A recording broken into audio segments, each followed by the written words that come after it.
Jadi kita masih bisa mengatur pemerintahannya, hanya saja bisa dibilang diduduki atau diatur oleh negara Jerman.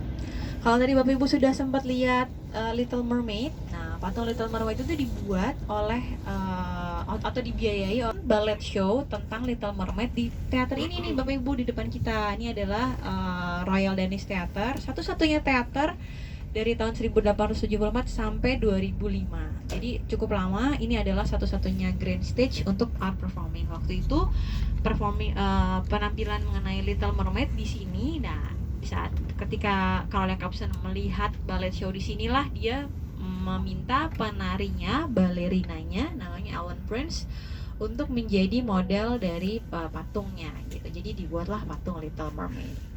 Juga 1964 dipotong, tangan kanannya juga pernah dipotong untuk cari perhatian gitu, karena itu banyak dikunjungin oleh orang-orang. Nanti jadi ketika terjadi sesuatu vandalisme ke patung tersebut, orang akan membicarakan. Itu juga salah satu penyebabnya patungnya menjadi semakin dan semakin terkenal. Nah, tadi sempat cerita tentang sambil menuju ke pemerintahan selanjutnya, kita akan ke Gevion Fountain.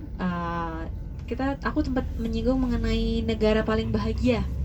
Nah, negara paling bahagia itu tentu saja karena kita punya akses ke kesehatan secara gratis. Juga kita punya akses pendidikan gratis. Jadi bukan cuma gratis, misalnya pendidikan S1 dan pendidikan S2 itu gratis. Juga mereka akan dapat uang saku dari pemerintah sekitar 13 juta rupiah per bulan dari pemerintah untuk semua mahasiswa yang menempuh S1 dan S2 di sini di Denmark. Itu cukup menarik dibandingkan dengan negara lain.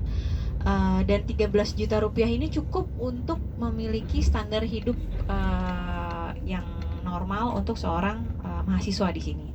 Dan 13 juta ini tidak perlu dikembalikan ketika mereka lulus kuliah. Jadi bukan hutang ya, kan 13 juta, ada dua pilihan, mereka bisa kerja part time, itu umum sekali di sini untuk seorang mahasiswa, atau meminjam uang dari pemerintah. Nah, kalau pinjam uang lebih dari kalau membutuhkan uang lebih dari 13 juta itu harus dikembalikan ketika mereka mulai berpenghasilan. Terus kita juga punya holiday allowance, jadi uang untuk liburan. Nah, itu dikasih sama pemerintah. Jadi setiap orang yang bekerja di sini akan mendapatkan 12,5% dari total gaji tahunannya ditransfer ke rekening khusus untuk mereka liburan. Nah, itu cukup spesial dibandingkan negara lain. Jadi di sini punya uang liburan dari pemerintah ya, bukan dari tempat mereka bekerja. Selain itu juga holiday cuti melahirkan di sini adalah 13 bulan. Jadi cukup lama. Mau banget. Jadi bisa punya quality time yang cukup berkualitas dengan putra atau putrinya yang baru lahir gitu. Itu juga salah satu indikator negara paling bahagia. Tadi udah ada pemerintah, negara Scandinavian, tapi ada satu term namanya hilah, kayak to have fun, to get cozy, untuk menikmati waktu berkualitas. Jadi work life balance itu atau kualitas hidup yang sangat baik itu adalah yang paling utama di Denmark, itu Danish way of life, hygge. Jadi itu kurang lebih kenapa kita dikategorikan sebagai negara paling bahagia. Di sebelah kiri kita ini ada Danish Resistance Museum. Ini di bawahnya, jadi ini yang bulat ini atasnya, nanti di bawahnya itu sejarah-sejarah tentang ketika Perang Dunia Kedua kita diduduki oleh Jerman. Nah, sebelah kanan kita nih Bapak Ibu, ini adalah gedung Maersk.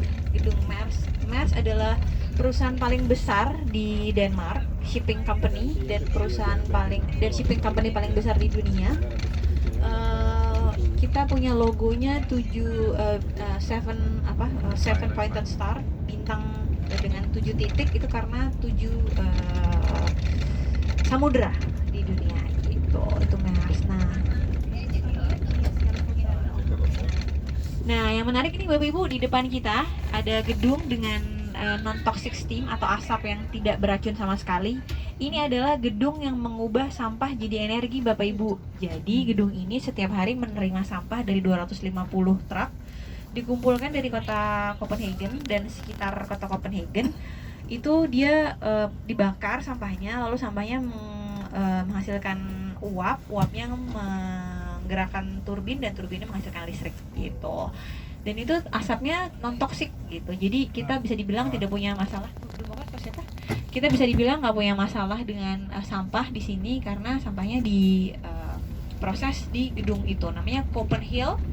Banyak sekali mahasiswa atau bahkan dari Indonesia juga kemarin DPR, pemerintah Pertamina dan lain-lain mengunjungi Copenhill ini untuk mempelajari mengenai proses pembuangan sampahnya.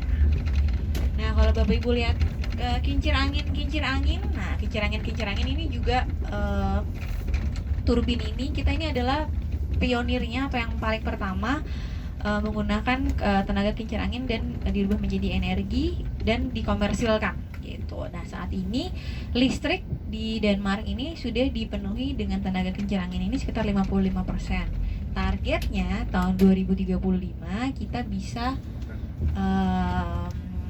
pakai tenaga kincir angin ini memenuhi 85%. Iya, winter ya. Mau foto nggak kemarin Mas? Kemarin aja. Masih nyala. Mau turun atau usah. lanjut ya? Nah, sayang sekali fontennya sebelah kanan kita nggak nyala, padahal 2 hari yang lalu masih dinyalain. Tapi boleh cerita, di sebelah kanan ini adalah fountain yang juga dibuat oleh Carl Jacobsen yang membiayai patung Little. Dan di depan Saint Peter Basilica ini diinisiasi oleh Anglican, gereja Anglican. Tapi kalau ngomongin tentang agama di Denmark, resminya agamanya adalah Protestan, Katolik Protestan. Tapi di sini tentu saja menerima agama apapun, kebebasan beragama sangat dijunjung tinggi. Tapi resminya agamanya adalah Katolik Protestan, Kristen Protestan. Kalau sempat lihat banyak sekali sepeda di sini, kita memang dari tahun 2009 sudah mengalokasikan lebih dari 300 juta dolar untuk meningkatkan penggunaan sepeda. Jadi kita